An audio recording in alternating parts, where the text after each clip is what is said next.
Well, what have we here? I went to the junkyard and got a rack and pinion off of another Jetta, MK5, and found out that it's not going to work. And the junkyard that I got it from does not give your money back.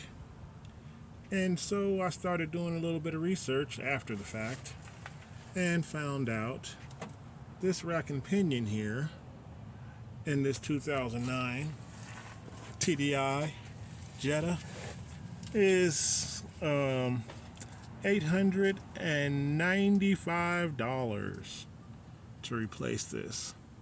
And so I called a couple people, a couple places, and was trying to find out if there was a cheaper way to do this. And the information that I acquired told me that that's not my problem, because if it was my problem, the computer would tell me that there was something wrong with the rack and pinion. But it never said there was anything wrong with the rack and pinion.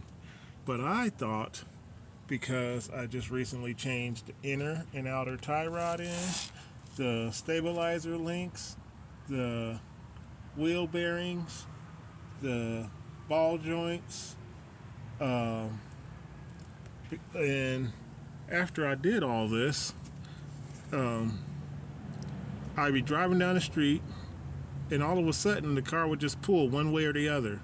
Not accelerating, not braking, on flat ground, not even on it doesn't matter, hill or anything, and it would just all of a sudden just pull a little bit one side or the other, very inconsistently.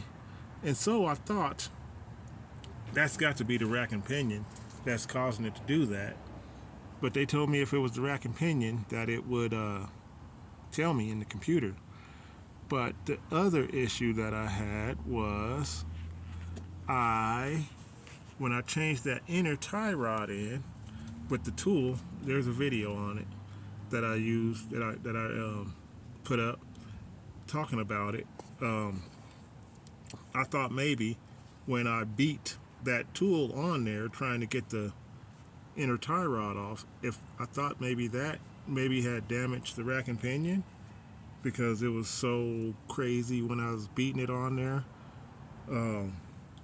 But apparently that's not the issue, because the computer didn't ever say anything, and the computer was supposed to say something.